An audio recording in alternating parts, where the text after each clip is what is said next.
amigos? Bienvenidos a una nueva edición de Archivos Secretos, donde vamos a continuar precisamente hablándole a usted sobre la nanotecnología, este tema que pues nos habían solicitado hace ya algún tiempo a raíz precisamente de que presentáramos algunos programas con relación a la inteligencia artificial, a los robots que se están desarrollando actualmente con fines bélicos. Y sí, efectivamente no habíamos hablado al respecto de estos microrobots, o más bien, de acuerdo a su propio nombre, de acuerdo a su tamaño, no micro, nanorobots. El futuro, sin lugar a dudas, de la tecnología y de la robótica. Y no cree usted, como ya le hemos estado hablando desde la pasada emisión de este programa, que es un futuro lejano. Realmente ya se han dado avances importantes en estos momentos en nanotecnología. El caso, por ejemplo, de los nanotubos de carbón, que ya hablamos un poquito al respecto de eso. Y bueno, pues el día de hoy le vamos a presentar aún más información al respecto de esta disciplina que tiende a ser pues la ciencia, sin lugar a dudas, del futuro, que algunos científicos, el caso por supuesto de Ray Kurzweil, que usted lo conoce, ya hemos hablado en algunas otras ocasiones en Archivos Secretos de este señor, quien es el director de ingeniería del gigante corporativo de la tecnología que es la empresa Google. Y bueno, pues el señor Kurzweil, pues con toda esta lógica, todo este discurso que ha manejado en los últimos años con relación precisamente al transhumanismo, al ser cada vez más simbióticos con la tecnología y por supuesto que es precisamente el caso de la nanorobótica, de la nanotecnología. El señor Kurzweil ya lo hemos platicado en varias ocasiones, de hecho en varios lugares ha mencionado que alrededor de 20 años nos va a tomar desarrollar nanorobots que se van a pues introducir en nuestros cerebros y que nos van a permitir conectarnos a internet directamente con el pensamiento, donde usted va a poder almacenar en una memoria virtual, en una llamada nube, pues todos sus recuerdos, sus pensamientos, sus gustos, deseos, su personalidad. Es lo que dice Ray Kurzweil de Google. Y bueno, por supuesto vamos a continuar hablándole el día de hoy sobre los potenciales peligros de la nanotecnología, pues supuestamente algunas bondades de esta misma que varios desarrolladores, por supuesto también de tecnología y científicos, han augurado o han prometido que este tipo de disciplinas pudieran tener. Y le voy a hablar, por supuesto, de tecnología extraterrestre, el desarrollo de nanotecnología extraterrestre que se ha logrado extraer de seres humanos. Todo esto y más en la segunda parte de Nanotecnología, el día de hoy aquí en Archivos Secretos. Y para ello, como todos los días, los invitamos a que nos compartan sus comentarios, opiniones, sugerencias, preguntas, lo que usted nos guste compartir, a través, por supuesto, de nuestro foro en www.tercermilenio.tv, del correo cerrubia@tercermilenio.tv también. En Twitter me encuentra como @CarlosGualito y en Facebook como Carlos Rubio Gualito. Y bueno, como lo he hecho en estos últimos días, quiero recordarle que el próximo lunes 2 de noviembre en punto de las 21 horas tiempo del Centro de México, lo espero por esta señal en www.tercermilenio.tv para el programa especial Apocalipsis, el fin del mundo. Ahí lo espero con toda la información científica y no tanto, también no tan científica que hay últimamente con respecto al fin de los tiempos. Aquí, por supuesto, y tiene usted que suscribirse, recuérdelo, nos puede acompañar solo si forma parte de la familia de tercermilenio.tv. Y bueno, pues con respecto a la información, le tengo una nota muy interesante de un tema que recientemente le hablé. ¿Recuerda usted la luna Encélado? Probablemente la luna más misteriosa de la actualidad, y que los científicos pues recientemente, apenas hace pues literalmente unas cuantas semanas, dieron a conocer al mundo que hay evidencia suficiente para creer que lo que se encuentra debajo de la helada superficie de esta luna es un océano global. Y evidentemente que tiene muchísima más agua en estado líquido que nuestro propio planeta. Vamos, por favor, cabina, a ver la información, a las redes sociales, porque le digo, ahora los científicos con esta revelación de la NASA, a través, por supuesto, de la sonda Cassini, pues ahora nos dicen que efectivamente puede haber vida debajo de la fría corteza de la luna Encélado. Y es que, bueno, le comentaba yo que apenas tiene unas cuantas semanas que la NASA comentó que pues efectivamente es agua en estado líquido lo que se encuentra debajo de la superficie helada de esta luna, que lo que la mantiene caliente es la interacción gravitatoria con su gigante gaseoso. Pero ahora una nueva investigación recientemente publicada nos dice que esta luna que Encélado, pues fíjese, se analizó precisamente el contenido de las plumas, que son estos géiseres que arrojan enormes cantidades de agua, de vapor, de agua, de polvo, de otro tipo de gases al espacio, y que de hecho mucha de ello está alimentando uno de los anillos exteriores de Saturno. Bueno, pues ahora los científicos analizaron precisamente el contenido de este material que está arrojando Encélado por su polo sur, y vea usted, es material necesario para la vida. ¿Qué le parece a usted? Y para ciertos tipos de microorganismos que sabemos existen, y que bueno, pues todos estos, este caldo de vida primigenio que está arrojando al espacio Encélado podría albergar incluso bacterias y otro tipo de formas de vida. Bueno, pues esta investigación recientemente publicada en Nature Communications pues revela que ese polvo de óxido de silicio que está nutriendo los anillos exteriores de Saturno, pues tiene estos elementos químicos básicos por los cuales se pueden alimentar microorganismos. ¿Qué le parece a usted? Mire, nos dice estos científicos japoneses, son microorganismos quimoautótrofos, los que sabemos se pueden alimentar precisamente de estos granos de silicio y de agua salada, que es la que los científicos han confirmado se encuentra debajo de la superficie de la luna, Encélado. Y es que, bueno, yo le estaba comentando precisamente que pues la NASA recientemente confirmó que no solo son bolsas de agua lo que se encuentra debajo del hielo de esta luna de Saturno, sino que de hecho es un océano global, es decir, que todo este cuerpo está completamente lleno de agua y que además Encélado tiene un núcleo rocoso. Y entonces el agua salada, en contacto precisamente con los minerales de este núcleo rocoso, entre ellos azufre, silicio, pues nos acaban de decir los científicos japoneses que podría ser alimento para formas de vida. Vea usted la investigación y regresamos con más en Archivos Secretos. La luna de Saturno, Encélado, podría ser la mejor opción para encontrar vida extraterrestre en nuestro propio sistema solar. Tras estudiar el satélite durante 7 años, los científicos de la NASA concluyeron que Encélado posee un mar interno mucho mayor de lo que se pensaba. Los datos procedentes de la sonda espacial Cassini confirmaron que la luna de Saturno cuenta con un océano subterráneo global, es decir, que ocupa todo el satélite natural y permanece oculto bajo una gruesa capa de hielo. Dicho océano se mantiene en estado líquido gracias a la fricción de la gravedad de Saturno, que deforma el núcleo rocoso de Encélado. El hallazgo del océano interior del satélite natural confirma que los géiseres detectados en varios puntos de Encélado, formados por vapor de agua, partículas de hielo y moléculas orgánicas sencillas, proceden sin duda alguna de fracturas en la superficie helada, que permiten escapar una pequeña parte del agua que se almacena debajo. Los científicos descubrieron en 2005 que Encélado poseía agua en estado líquido debajo de su superficie gracias a una serie de géiseres en el polo sur de la Luna, que expulsan grandes cantidades de agua con sales y polvo, extendiéndose por miles de kilómetros en el espacio. Entonces, Tercer Milenio acudió a las instalaciones de la NASA para confirmar el hallazgo con la experta en lunas congeladas, la doctora Amanda Hendricks. They act like geysers in that they're spewing out water vapor and water ice particles, but it's going constantly.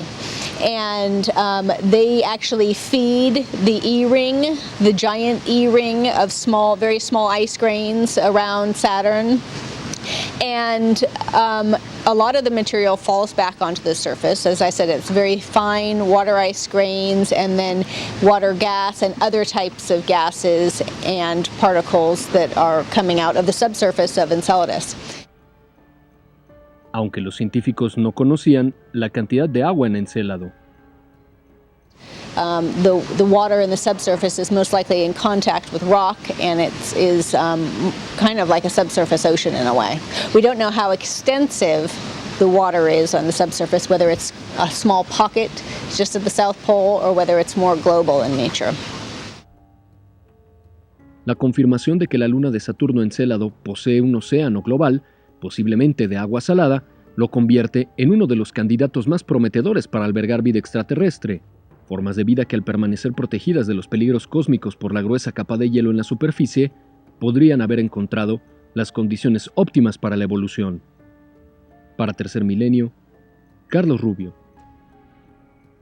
Bueno, pues ya habíamos hablado incluso en alguna otra ocasión con respecto, por ejemplo, a las posibilidades de encontrar vida en la Luna Europa, que precisamente es un pequeño satélite natural de Júpiter, pero que también los científicos están completamente seguros, pues tiene gran cantidad de agua debajo de la gruesa capa de hielo.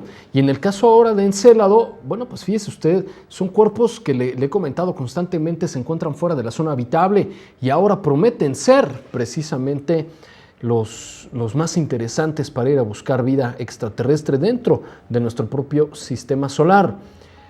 Y es que pues hay varias pistas que nos indican que efectivamente podría haber agua debajo de la superficie de Encélado. Y ahora los japoneses, estos científicos japoneses, podrían darle la razón a algunos científicos y a algunos otros investigadores. Vea usted precisamente la segunda parte de esta investigación y regresamos aquí en Archivos Secretos. Recientemente, la Agencia Espacial de los Estados Unidos, NASA, anunció el descubrimiento de un océano global debajo de la gruesa capa de hielo de la luna de Saturno, Encélado, convirtiéndola en uno de los mejores candidatos para encontrar vida extraterrestre en nuestro propio sistema solar. En 2005, la sonda Cassini descubrió una anomalía en el polo sur del satélite natural, deformación producida por la expulsión de grandes cantidades de agua, polvo y diversos gases que contienen moléculas orgánicas, material que es arrojado a varios miles de kilómetros, tras lo cual se congela e interna en el espacio interplanetario, pudiendo incluso llegar hasta la Tierra. En el mes de abril del año 2000, la población de South Haven en Michigan, Estados Unidos, fue testigo de la caída de un meteorito de hielo, fragmento que impactó en la propiedad del señor Dwayne Snyder, quien lo hizo analizar en los laboratorios de la Universidad de Montreal y Tascon en Nueva York.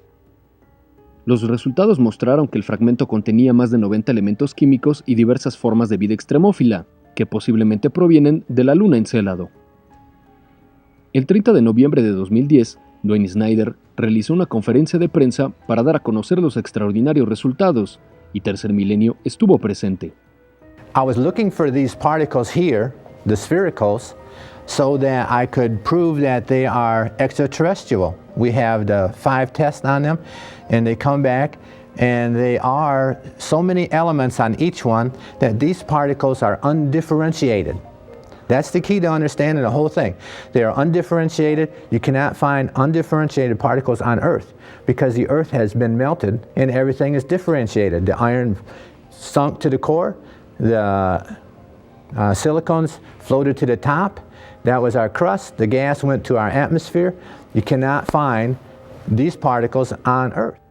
Where do you think they came from? They came from the moon Enceladus that goes around Saturn. And on the moon Enceladus, there's a lot of salt. In fact, it forms the E-ring of Saturn where they find a lot of salt. And in one of our particles, it shows a lot of sodium and a lot of salt and a lot of the other elements that are found around that moon Enceladus. I did a gas analysis of the ice in 2001, and in 2008, NASA, in its Cassini mission around Saturn, went through the plume, throwing off ice from the moon Enceladus, and their gas analysis in 2008 matches my gas analysis of 2001. El reciente descubrimiento del océano global, de posible agua salada, debajo de la superficie helada de la luna de Saturno, Encélado, podría abrir la posibilidad de que en su interior se encuentren innumerables formas de vida, como las halladas en el meteorito de hielo que cayera en el año 2000 en Michigan, Estados Unidos. Para Tercer Milenio, Carlos Rubio. pues, ¿qué le parece a usted? Y esta reciente investigación de pues, los científicos japoneses podrían darle la razón a Dwayne Snyder con respecto a que purula la vida debajo de la gruesa capa de hielo de Encélado. Pero bueno, pues vamos a esperar un poco más a ver qué es lo que nos dicen los científicos con respecto a este tipo de información. Yo estoy evidentemente muy confiado en que muy pronto, recuerde usted que hace pues apenas un año y medio, algunos científicos, el caso por ejemplo del doctor Seth Shostak del SETI, pues eran bastante cautos, bastante conservadores en sus pronósticos y nos decían, por ejemplo, que íbamos a encontrar vida extraterrestre por lo menos en unos 20 años, pero con todo lo que ha ocurrido en 2015, y le digo, esa es una investigación que muy pronto le voy a llevar a usted todo lo que se ha encontrado en este año, el caso de Marte, el mismo Plutón, por ejemplo, Encélado, los descubrimientos en el cometa Churyumov-Gerasimenko, todo eso ha ocurrido en lo que vamos del 2015, que podría en estos momentos ya cambiar la mentalidad del mundo científico con respecto a la vida en el espacio. Y bueno, pues con respecto a la nanotecnología, que es el tema, por supuesto, que nos ocupa el día de hoy, la segunda parte de nanorobots, nanotecnología, nanociencia, todo este tipo de disciplinas que aparentemente algunos investigadores, algunos científicos creen que es el futuro. Imagínese usted, incluyendo al señor Kurzweil, que dice que gracias precisamente a la nanotecnología, a los nanorobots, nos vamos a convertir en dioses en un par de décadas. ¿Qué es esto de la nanociencia? Bueno, pues vamos a recordarlo y regresamos con más aquí en Archivos Secretos. La historia de la nanotecnología comienza el 29 de diciembre de 1959, cuando el ganador del Premio Nobel de Física, Richard Feynman, fue el primero en hacer referencia a las posibilidades de la nanociencia y la nanotecnología en su célebre discurso "En el fondo hay un espacio que sobra". En temas económicos, los países tercermundistas son los más interesados en invertir en estas nuevas tecnologías, puesto que su aplicación en la medicina es una de las mejores soluciones a los problemas de salud pública. Ahora, después de haber visto una reseña histórica y una reseña económica, miremos algunos materiales elaborados con nanotecnología. Los tres materiales nanotecnológicos más importantes son el nanocristal, el nanotubo, el nanocable. El nanocristal es un material cristalino constituido por nanopartículas cristalinas y se usa en la electrónica óptica debido a su gran capacidad de cambiar la longitud de la luz. El nanotubo es un tubo microscópico formado por capas de grafito, diamante o felernos. Es utilizado para la filtración de partículas microscópicas de agua y petróleo.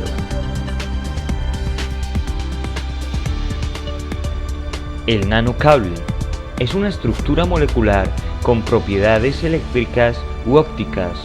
Son usados como semiconductores, diodos emisores de luz LED y en la medicina se utilizan para la detección temprana del cáncer. Bueno, pues por eso le decía yo que no estamos realmente tan lejos de estos avances científicos y tecnológicos. Y bueno, vamos a ir brevemente a un corte comercial y regresando le tengo mucho más precisamente al respecto de la historia, los avances, lo que los científicos también prometen nos va a traer la nanotecnología y algunos de sus potenciales peligros. Todo eso y más en la segunda parte de nanotecnología aquí en Archivos Secretos.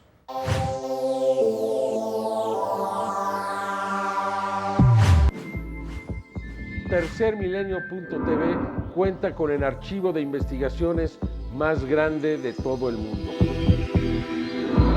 ¿Sabías que tienes acceso a más de 7,500 investigaciones si te conviertes en suscriptor de Tercermilenio.tv? Que están a tu alcance on demand, que las puedes ver cuando tú quieras. los temas más selectivos, los temas más secretos, todos aquellos que te permiten a ti desarrollar una verdadera cultura en la investigación de este fenómeno. Si quieres estar realmente enterado con la última actualidad del fenómeno, solo tienes que ser parte de esta gran familia conformada por tercermilenio.tv. Soy Jaime Maussan y te invito a que seas parte de nosotros.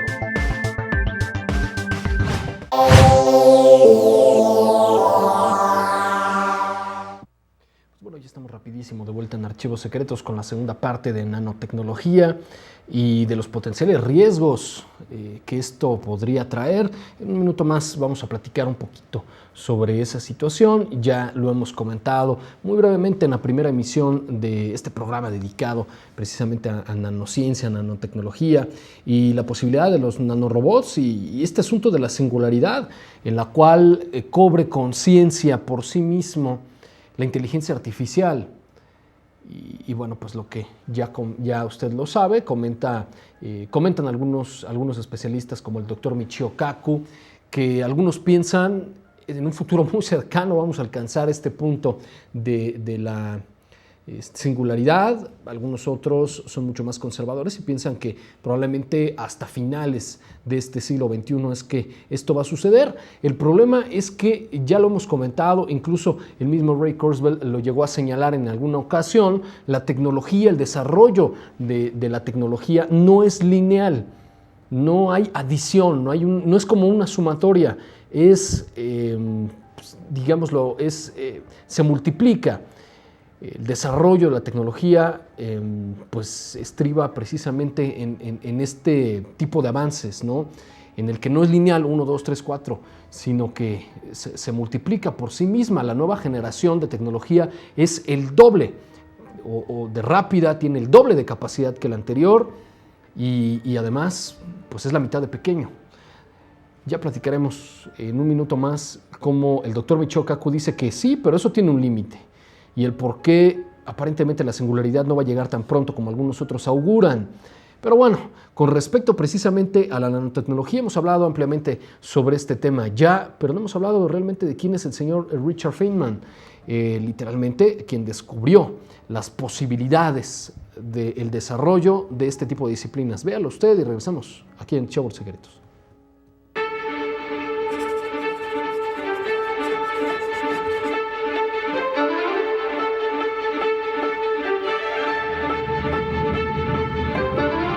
Just months before Richard and Arlene were married, America was drawn into the Second World War, following the bombing of Pearl Harbor.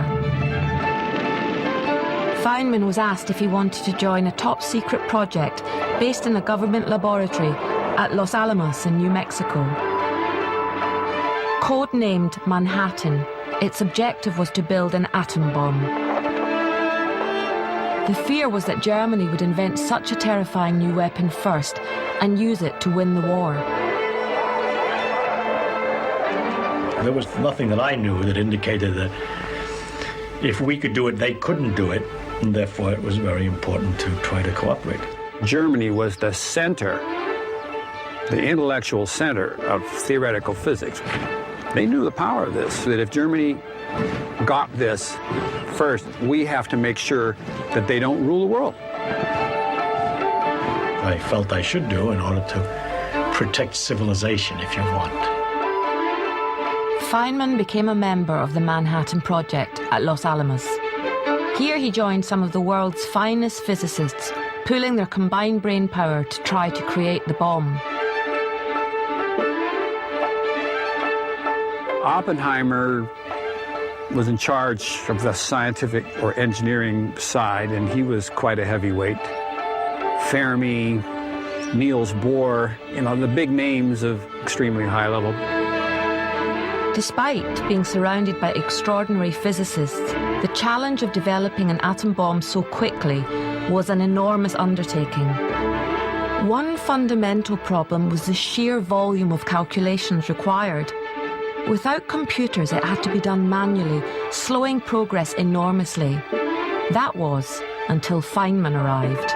He found a way to get calculations going in parallel still manually, still each person doing one operation at a time, but working in parallel, and then having the parts of the calculation come back together later, so that 3 problems in 9 months got turned around to 9 big problems done in 3 months.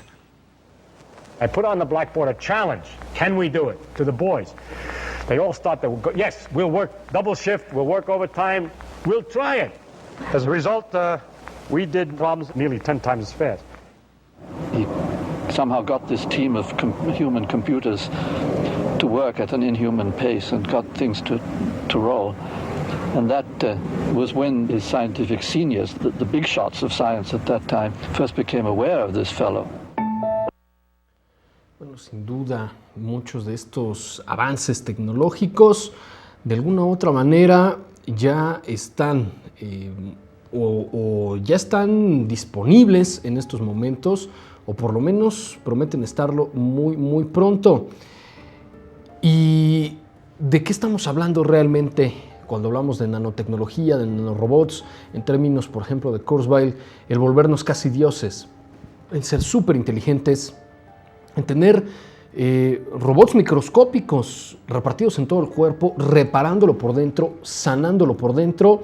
En términos del doctor Michio Kaku, podría incluso, o por lo menos así es como se promete, pues sí, efectivamente volvernos dioses, alcanzar una utopía social. Vea usted a lo que se refiere el doctor Kaku y regresamos en Archivos Secretos. History. People have tried to create utopia, the perfect society. In fact, America, the American dream in some sense was based on utopianism. Why do we have the Shaker movement? Why did we have the Quakers? Why did we have so many different kinds of religious movements that fled Europe looking to create a utopia here in the Americas?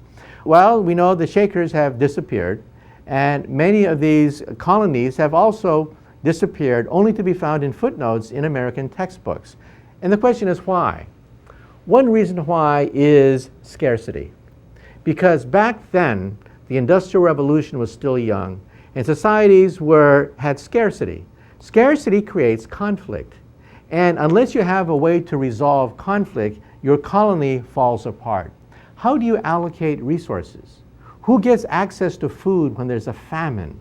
Who gets shelter when there's a snowstorm and all of a sudden you've eaten up your seed corn? These are questions that face the early American colonists, and that's the reason why we only see the ghost towns of these utopias. However, now we have nanotechnology. And with nanotechnology, perhaps, who knows, maybe in 100 years, we'll have something called the replicator. Now, the replicator is something you see in Star Trek. It's called the molecular assembler, and it takes ordinary raw materials, breaks them up at the atomic level, and joins the joints in different ways to create new substances. If you have a molecular assembler, you can turn, for example, a glass into wood, or vice versa. You would have the power of a magician. In fact, the power of a god. The ability to literally transform the atoms of one substance into another. And we see it on Star Trek. It's also the most subversive device of all, because if utopias fail because of scarcity, then what happens when you have infinite abundance? What happens when you simply ask and it comes to you? One of my favorite episodes on Star Trek is when the Enterprise encounters a space capsule left over from the 20th century, the bad 20th century. People died of all these horrible diseases, and many people froze themselves knowing that in the 23rd century or so, they'll be thawed out and their diseases will be cured. Well, sure enough, it's the 23rd century now. The Enterprise finds a space capsule and begins to revive all these people and cure them of cancer, cure them of incurable genetic diseases. And then one of these individuals, however, was a banker. He's revived, and he says to himself, my God, my gamble worked. I'm alive. I'm in the 23rd century. And he said, call my stockbroker. Call my banker. I am rich. I am rich. My investments, they've been sitting there in the bank for centuries. I must be a quadrillionaire. And then the crew of the Enterprise looks at this man and says, What is money? What is a bank? What is a stockbroker? We don't have any of these in the 23rd century. And then they say, if you want something, you simply ask for it, and you get it. Now, that's subversive. That's revolutionary. Because if all utopian societies vanish because of scarcity and conflict, what happens when there is no scarcity? What happens when you simply ask and you get what you want? This has enormous philosophical implications. For example, why bother to work? Why bother to go to work when you simply ask for things and it comes to you? Now, some sociologists think that if drugs, for example, are totally legalized, absolutely legalized, then maybe 3 to 5% of the human race will become permanent drug addicts. That's the price for total legalization of drugs. I don't know, but that's a number that people talk about. What happens when we have this society based on replicators? Then will we have 3 to 5% of the human race become permanent parasites? This is a possibility. The whole nature of the human psyche is based around producing things, doing something, making a contribution. What happens when you don't have to do that anymore? What happens when there's infinite plenty? What happens if there is a utopia? The detractors will say, bah, humbug. There is no replicator. It violates the laws of physics. Well, actually, that's not true. There actually is a nanobot that can replicate, actually take apart molecules and rearrange them in fantastic ways. Mother Nature has already created it. It's called the ribosome. The ribosome can take hamburgers, milkshakes, and turn them into a baby in 9 months. That is a miracle. The ribosome takes hamburgers, French fries, potato chips, breaks apart the molecules, and reassembles them into DNA. Mother Nature has created the replicator. It replicates humans. But what happens when humans create replicators by which we can replicate everything? This is a very subversive idea. Bueno, pues, ¿qué le parece? ¿Qué le parece a usted el pensamiento del doctor Michio Kaku en cuanto a que de alguna forma, pues sí, se promete, y muchos científicos así lo auguran, que la nanotecnología nos puede llevar, nos puede conducir a otro nivel, más allá de nuestra evolución natural? No obstante, pues hay muchos riesgos implícitos en esta situación, incluyendo, por supuesto, el hecho de que ya lo hemos platicado, por ejemplo, en el asunto del transhumanismo, que solamente algunos van a tener acceso a este tipo de tecnologías, a este tipo de avances científicos, y bueno, pues estos pues cada vez más se irán alejando del resto de la humanidad. Imagínese usted, esto es lo que los científicos prometen, puede traernos precisamente la nanotecnología, la posibilidad de convertirnos en dioses. Pero, ¿qué sucedería con todo esto que le he estado comentando, por ejemplo, la singularidad, si los propios nanorobots se replicaran infinitamente? Peligros de la nanorobótica, véalo usted. Robots diminutos del tamaño de una célula que existen a escala molecular. El potencial de este campo emergente de la nanotecnología tiene a los científicos totalmente fascinados. Seremos capaces de crear casi cualquier cosa que se pueda definir con moléculas y fabricar objetos tridimensionales. El afamado futurista Ray Kurzweil considera que la nanotecnología tendrá muchísima relevancia en el futuro.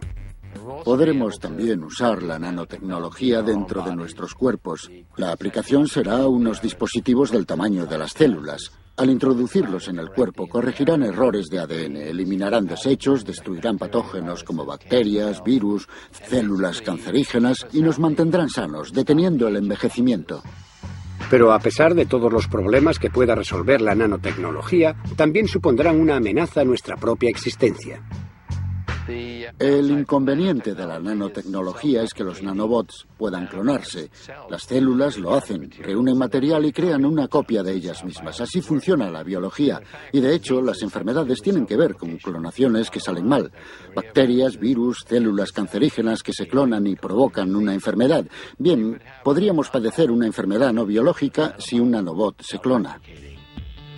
Un virus en el programa o incluso una leve mutación podría hacer que los nanobots se clonaran sin control, consumiendo los materiales que necesitan en el entorno natural para hacer copias de sí mismos. En solo 10 horas, un nanobot sin control podría producir 68.000 millones como él y seguir reproduciéndose hasta que lo único que quede en el planeta sean miles y miles de millones de nanobots. Como los científicos no saben con exactitud cómo sería este nuevo panorama, le han dado el nombre de plaga gris. Nanobots fuera de control, con fallos de funcionamiento que devoran el entorno y todo lo que hay en él. En menos de 2 días podrían dominar el mundo entero. Entonces, ¿cómo podríamos responder a un ataque a nanoescala de los robots? Con un sistema de respuesta rápida, algo que detecte una clonación destructiva de la nanotecnología y la desactive, como un sistema inmunitario. Usar las defensas biológicas tiene sentido, ya que la nanotecnología empieza a aparecer. Pues, ¿qué opina usted sobre estos avances científicos y tecnológicos que prometen hacernos jóvenes, inmortales, jóvenes eternamente, inmortales, curarnos de cualquier enfermedad? Pero bueno, ¿por qué habría que considerar que pues estos nanorobots de alguna u otra manera son distintos a nosotros mismos, son distintos a la biología? ¿Por qué pensar que actuarían de forma diferente? Pues yo creo que más bien es todo lo contrario. Y evidentemente la ciencia ficción ya ha planteado esto desde hace bastante tiempo. Habría que recordar, por ejemplo, las novelas, los trabajos de Isaac Asimov, en cuanto precisamente a esta posibilidad de que en un futuro, en donde pues obviamente le estoy yo comentando, ya se haya alcanzado la famosa singularidad, que los robots, la inteligencia artificial en general, haya alcanzado un nivel de desarrollo tal que adquiera una conciencia propia y una conciencia de sí mismo. Es decir, que pues tenga en su entendimiento su propia existencia. ¿Y qué le parece a usted que estos nanorobots, por más simples que sean, pues también alcancen una conciencia propia sobre su existencia y que vean amenazada la misma, por ejemplo, por los seres humanos? O simple y sencillamente que dentro de su programación pues esté esta situación, ya sea a propósito o por mero accidente, que ellos solitos se empiecen a replicar constantemente. Recuerde que son varios los científicos que ya han analizado seriamente esta posibilidad, incluyendo, por supuesto, en el plano extraterrestre. El mismo doctor Seth Shostak del SETI, el propio doctor Stephen Hawking, pues han mencionado ya en varias ocasiones que lo más probable es que si llegamos a encontrarnos con civilizaciones extraterrestres, lo que vamos a encontrar es precisamente una inteligencia artificial. Bueno, imagínese usted, pues estas máquinas con conciencia propia y que bueno, pues lo único que necesiten para su propia supervivencia sea pues conseguir material para seguirse duplicando, no reproduciendo propiamente, más bien duplicando. ¿Realmente la nanotecnología nos convertirá en dioses? ¿Realmente más bien vamos a querer convertirnos en dioses? Pues ahí le dejo la pregunta y compártala con nosotros a través, por supuesto, de nuestro foro en www.tercermilenio.tv, en Twitter, @CarlosGualito, y en Facebook, en Carlos Rubio Gualito. Y le vuelvo a recordar que me tiene usted que acompañar el próximo lunes, ya estamos a unos cuantos días, este lunes, el próximo que viene, 2 de noviembre, en punto de las 21 horas tiempo del centro de México, en el especial Apocalipsis, el fin del mundo, y probablemente pues ahí vamos a hablar un poquito también sobre esta posibilidad, que le digo ya no es nueva, hace medio siglo varios científicos en términos de ficción lo han planteado seriamente, que sea la robótica, que sean los propios avances de la tecnología los que nos lleven a nuestra extinción. Y es que le decía hace un minuto, pues científicos como el propio Ray Kurzweil comentan que la tecnología crece exponencialmente. Aunque bueno, usted ya lo sabe, el doctor Michio Kaku nos dice, bueno, es que hay un límite en cual la tecnología sea tan pequeña que por las propias leyes de la física pues alcance un límite en cuanto a su tamaño se refiere y que sea funcional, porque de otra forma la propia función de la tecnología haría que los microchips de silicón se derritieran y bueno, pues en última instancia no podrían funcionar. Sin embargo, bueno, ahí lo ve usted. Y regresando, por supuesto, también le voy a mostrar algunos otros avances tecnológicos presentes en la actualidad que utilizan la nanotecnología y regresando también descubrimientos del doctor Roger Leir, que asegura que los implantes extraterrestres precisamente son producto de una nanotecnología que no pertenece a este mundo. Vamos a un corte y regresando le tengo esto y mucho más aquí en Archivos Secretos.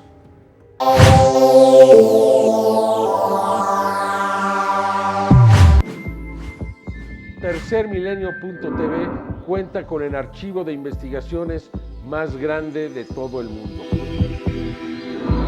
¿Sabías que tienes acceso a más de 7.500 investigaciones si te conviertes en suscriptor de Tercermilenio.tv? Que están a tu alcance on demand, que las puedes ver cuando tú quieras. Los temas más selectivos, los temas más secretos, todos aquellos que te permiten a ti desarrollar una verdadera cultura en la investigación de este fenómeno. Si quieres estar realmente enterado con la última actualidad del fenómeno, solo tienes que ser parte de esta gran familia conformada por Tercermilenio.tv. Soy Jaime Maussan y te invito a que seas parte de nosotros.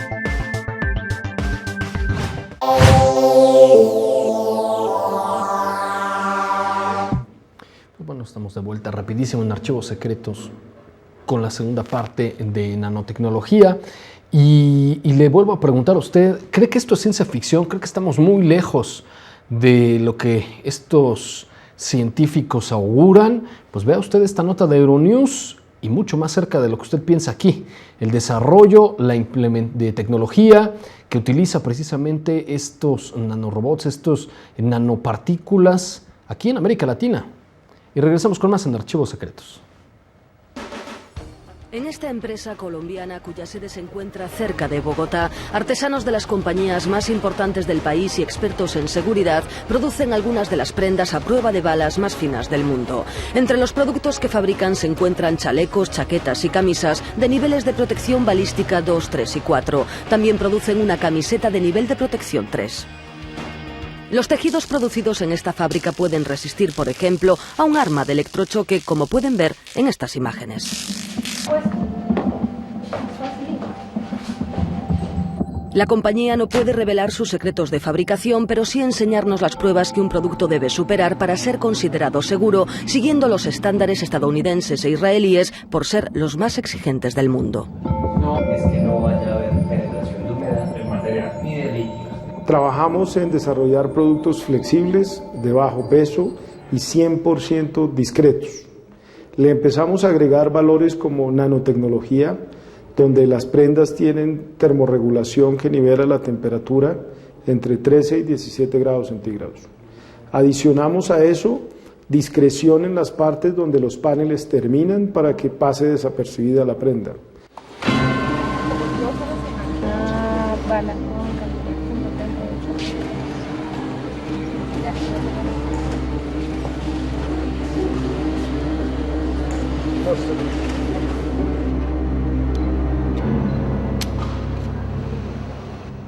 Uno, dos.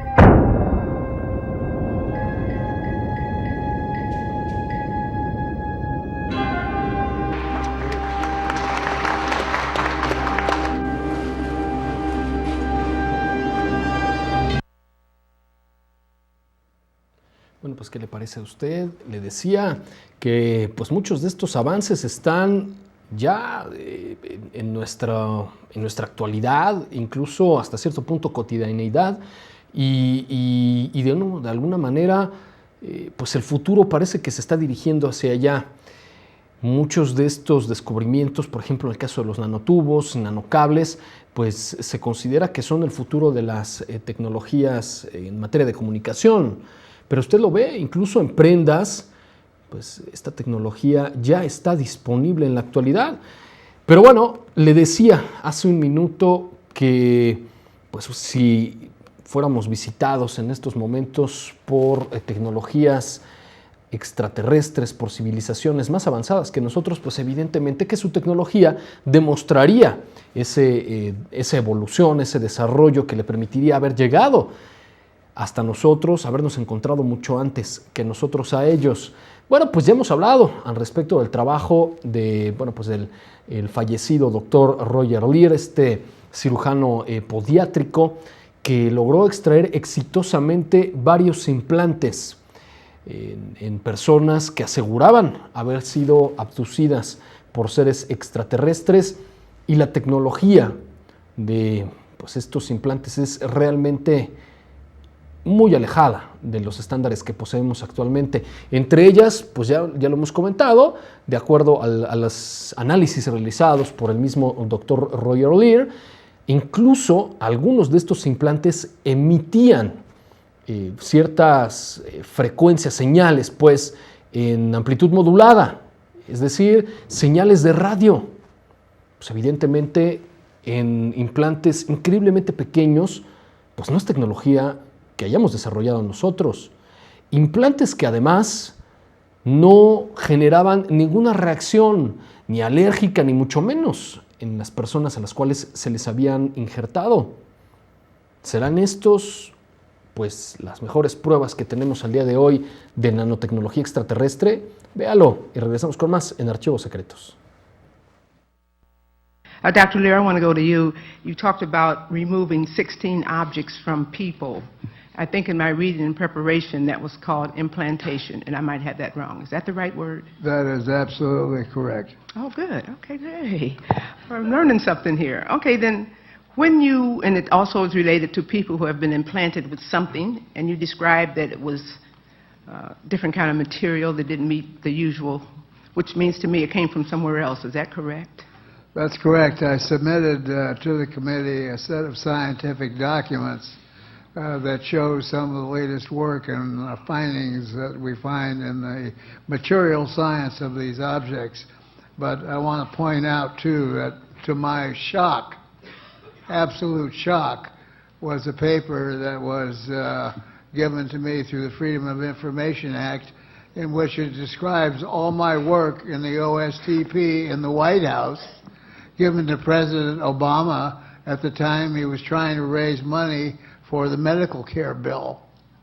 And the individual that wrote the article stated that if my work was not correct, or the work done by my team was not correct, and that it was secret work that was done by some governmental agency, this also should be released to the public because it would save billions of dollars in health care. And what is the implication? Break that down for me, please. Well, if we took just the fact that there is no inflammatory response of these objects and no rejection of these objects, you can see that you could take anything that we use medically, a pin, a screw, a nail, a heart, a kidney, any organ, place it into the body would not reject it, and the individual would not have to be on very expensive anti-rejection medication for the rest of their lives. Now, that has nothing to do at all with the material science associated with these objects that we have found here. This is a very advanced nanotechnology. These are nanotechnological devices in which nanocarbon tubes, either single or double wall, I won't go into the whole explanation, but they can be elongated and weaved into carbon nanofibers, carbon nanostrands, and they end in crystalline structures, which are what we call orthorhombic, which are regular rectangular structures. And we have to remember that in the early days, when I was a child, on radio, and you got a crystal set with a battery and an earphone, and you were able to get a radio station, that was a marvel. So here's a very, very advanced when I say nanotechnological, I'm talking about things that are on a level of the size of an atom, using the principal elements of certain materials, putting them together in such a way so that you're actually broadcasting or switching what we perceive as a radio wave, which may not be a radio wave. It could be scalar technology, which when reaches our electromagnetic spectrum is converted to a radio wave harmonic, which I know is a little bit complex. But it is sending information to somebody. So somebody out there is listening to something going on in our bodies. Now we know that even John Glenn, when he went into space originally, complained on public television that he had to swallow implants because this was vital information needed on the physiology of the body to know what was going on in space. Okay. And so therefore, your conclusion, you and your team, as it relates to healthcare, as it relates to our country, as it relates to our budget, and to our phenomenon topic we've been talking about today, what do you conclude? Well, I conclude that if there was funding, at least funding, or open-mindedness from the scientific community, which there is not, because they also pray to higher masters. They don't want to lose their jobs. They have families to feed. They don't want to look at this stuff in the way that we've looked at it for the benefit of mankind. Thank you very much. Thank you, Mr. Chairman. Bueno, pues, ¿qué opina usted sobre estos descubrimientos? Ya incluso le hemos dado aquí pues, algún vistazo a estos implantes extraídos por el Dr. Lear y que, bueno, incluso le pasamos hace ya algún tiempo, probablemente una de sus últimas entrevistas en donde comentaba que estaba realizando ya pues, algunos trabajos científicos allá en los Estados Unidos, precisamente con esta cuestión de los implantes y las posibilidades, las capacidades tecnológicas que tenían, que pues evidentemente no pertenecían a este mundo y que incluso, bueno, comentó el doctor Roger Lear en aquel entonces, hace un par de años, un poquito más, que estaba incluso ya trabajando con unos científicos en Brasil, que tenían algunos posgrados en ingeniería, algo así, pero bueno, desafortunadamente no pudo terminar estas investigaciones, en que incluso en aquel tiempo le decíamos, hacía una nueva invitación a algunos otros científicos que quisieran pues, investigar más profundamente, analizar más detalladamente estos implantes con nanotecnología, posiblemente de origen extraterrestre. Y bueno, le digo, ya le pasé un ejemplo hace un minuto de dónde nos encontramos, pero vea usted las posibilidades de la nanotecnología y regresamos con más aquí en Archivos Secretos. Esta es la maqueta de una de las nanomáquinas de Ralph Merkle, construida a partir de nanocomponentes, que consta de 18.000 millones de átomos. Su nombre es Respirocito. Los respirocitos podrían inyectarse en la corriente sanguínea de un astronauta y en ella podrían actuar como glóbulos rojos artificiales y como una fuente alternativa de oxígeno. El próximo reto de Merkle consiste en fabricar suficientes respirocitos como para completar la dosis adecuada. Vayan a cualquier bosque y lo encontrarán poblado de árboles. Y cada uno de esos árboles creció a partir de una sola semilla, de un único dispositivo. Una célula que se autorreplicó y se autorreplicó y se reestructuró hasta formar un árbol. Los métodos de fabricación propuestos por Merkle imitan los sistemas que emplea la naturaleza para replicarse a sí misma. En la naturaleza, las células se dividen y multiplican produciendo millones de copias idénticas. En la fábrica de Merkle, las nanomáquinas serán creadas de tal forma que puedan producir un número ilimitado de clones de sí mismas. Esta técnica de autorreplicado permitirá a Merkle disponer de una inagotable fuente de nanoingenios mecánicos que actuarán como células sanguíneas artificiales. Las posibilidades parecen infinitas. La forma más sencilla de comprender esto es pensar que actualmente no somos capaces de hacer casi nada y en el futuro podremos hacer casi cualquier cosa. Una vez que sea posible la construcción de máquinas complejas a una escala nanométrica, las más fantásticas predicciones podrían hacerse realidad, y el mundo jamás volvería a ser el mismo. Sin embargo, a la ciencia le queda otro obstáculo por salvar. ¿Con qué combustible funcionarán estas nanomáquinas? Para alimentar estos dispositivos habrá que hallar una fuente de energía a escala nanométrica. La naturaleza es actualmente la empresa líder en el campo de la nanofabricación. La naturaleza ha provisto a cada célula de un mecanismo capaz de producir el combustible necesario, dando así vida a las nanomáquinas naturales. Este combustible se llama adenosintrifosfato, también conocido como ATP. El adenosintrifosfato o ATP es el combustible de la vida. Prácticamente cualquier organismo viviente lo utiliza. Es como la gasolina para el coche. Sin este combustible, la vida no existiría.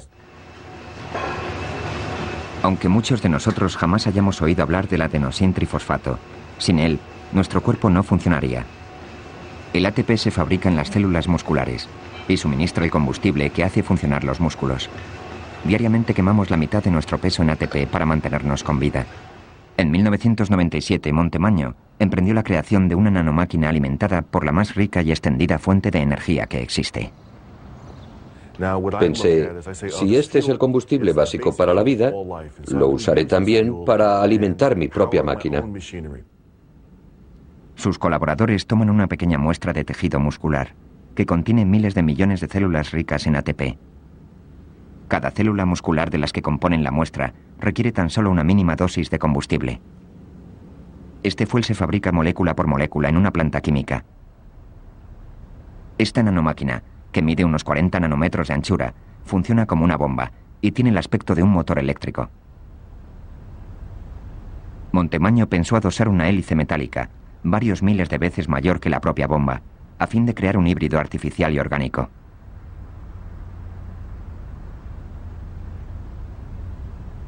Empleando una combinación de sofisticada ingeniería genética y química básica, el equipo de Montemaño se puso manos a la obra. Pasados unos meses y varios intentos, se logró implementar una hélice, y Montemaño pudo observar en el monitor lo que tanto había esperado.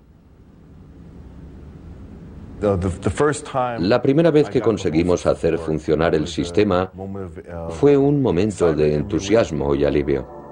Había fabricado un motor de un tamaño 100.000 veces menor que un grano de arena, al estar dotado de un potencial de giro de 115 revoluciones por segundo. Se trata del motor más eficiente que existe. Si trasladásemos esto a mi escala, yo sería capaz de hacer rotar una barra de 1 kilómetro de longitud a unas 8 revoluciones por segundo. Por lo tanto, la cantidad de energía que produce es tremenda para su tamaño. Pues bueno, ahí tiene usted evidencias de que esto ya es el presente, no es el futuro. Desafortunadamente, el tiempo se nos ha terminado por esta ocasión. Yo soy Carlos Rubio y lo veo a usted en la siguiente emisión de este programa con muchos más archivos secretos y lo espero el próximo lunes 2 de noviembre en punto de las 21 horas tiempo del Centro de México para el especial Apocalipsis, el fin del mundo.